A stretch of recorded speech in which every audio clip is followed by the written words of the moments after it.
বর্তমানে বাংলাদেশে লোডশেডিং হওয়ার কারণে কিন্তু আমাদেরকে অনেক অসুবিধায় পড়তে হচ্ছে। অবশ্যই ভিডিওটা শেষ পর্যন্ত দেখতে থাকুন। তো হ্যালো এভরিওয়ান, সবাই কেমন আছেন? আশা করি সবাই ভালো আছেন। তো আজকে যাব সুজালপুর। আমার সাইকেলটি নিয়ে যাব। সুজালপুর যাওয়ার জন্য কিন্তু আমি রওনা দিলাম আমার সাইকেলটিকে নিয়ে। গ্রামের রাস্তাগুলো খারাপ হওয়ার কারণে কিন্তু আমাদেরকে অনেক সময় আবার চলাচল করতে সমস্যা হয়। তবুও কিন্তু আমাদেরকে কষ্ট করে চলাচল করতে হয় আমাদের গ্রামের রাস্তা দিয়ে। আমি সুজালপুরের রাস্তার কাছাকাছি প্রায় চলে এসেছি। সামনেই কিন্তু সুজালপুরের রাস্তা, আর গ্রামে কিন্তু অনেক গরম। এই সামনেই কিন্তু সুজালপুর বাজার, এবং আমি সুজালপুর যাওয়ার কারণ হচ্ছে আমার ফোনটা ঠিক করতে হবে। ভিডিওগুলো অনেক কষ্ট করে তৈরি করি, অবশ্যই ভিডিওগুলো সম্পূর্ণ দেখবেন। তারপরে চলে আসলাম সুজালপুর বাজারে। সুজালপুর বাজারের মাথায় কিন্তু সেই মেকারের দোকানটা আছে, যেখানে আমি আমার ফোনটার কাজ করতে এসেছি।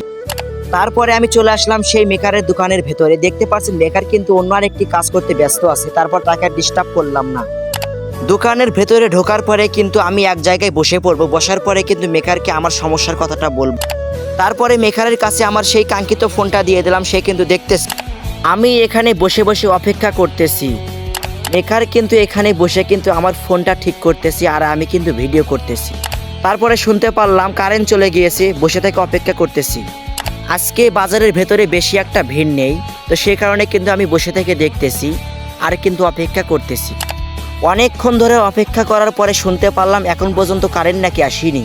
আর সেই মেকার কিন্তু আমার ফোনটা খুলে দেখতেছে কি সমস্যা। ঘরের ভেতরে অনেক গরম লাগতেছে, যেহেতু কারেন্ট নাই তো সে কারণে কিন্তু ফ্যান চলতেছে না। তারপরে হঠাৎ করে কারেন্ট চলে আসলো, আর আমি কিন্তু ফ্যানের তলে বসে থেকে ভিডিও করতেছি মেকারের। তো দেখতে পাচ্ছেন কারেন্ট কিন্তু চলে এসেছে। হঠাৎ করে মেকার বলে উঠলো আজকে আমার মোবাইলটা ঠিক হবে না। তারপরে হঠাৎ করে দেখতে পারলাম কারেন্ট কিন্তু চলে গিয়েছে, তো সে কারণে আজকে কিন্তু আমার ফোনটা আর ঠিক হলো না। ভিডিওটা এই পর্যন্তই। অবশ্যই পেজটাকে ফলো দিয়ে রাখবেন। ধন্যবাদ।